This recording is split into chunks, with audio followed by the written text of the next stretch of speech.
उसकी बातों से लगता है वो हमेशा मुझे चाहेगी, उसकी बातों से लगता है वो हमेशा मुझे चाहेगी। छोटी सी ज़िंदगी है उसकी बाहों में गुजर जाएगी, और वो गले लगाकर कहती है हमें कोई जुदा नहीं कर सकता, और वो गले लगाकर कहती है हमें कोई जुदा नहीं कर सकता।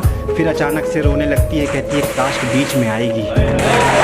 मगर आज स्कूल में पढ़ी हुई उस लकड़हारी की कहानी याद आ गई सर, जो अक्सर लोगों को बेवकूफ बनाने के लिए चिल्लाया करता था, शेर आया शेर आया।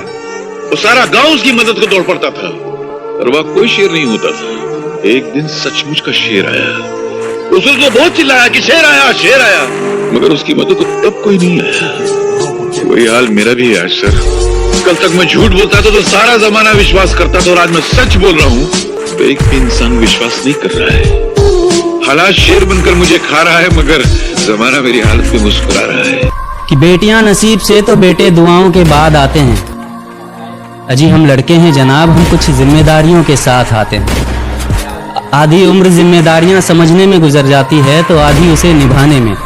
पूरा बचपन किताबों में गुजरता है तो जवानी कमाने में। ये जिम्मेदारियां उम्र के साथ बढ़ती है, ये बुढ़ापे में भी कम नहीं होता।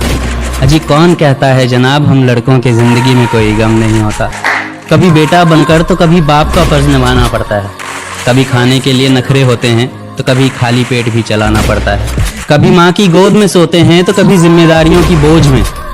कभी नौकरी की तलाश में रहते हैं तो कभी सुकून की खोज में। हम हर किसी की तकलीफें समझते हैं, मगर अपनी तकलीफों का किसी से जिक्र नहीं करते। जिम्मेदारियों के पीछे कुछ इस कदर भागते हैं कि अपनी ख्वाहिशों की भी फिक्र नहीं करते। हमसे हर किसी को उम्मीदें हैं, मगर कोई हमसे हमारी ख्वाहिशें पूछे किसी का मन नहीं होता।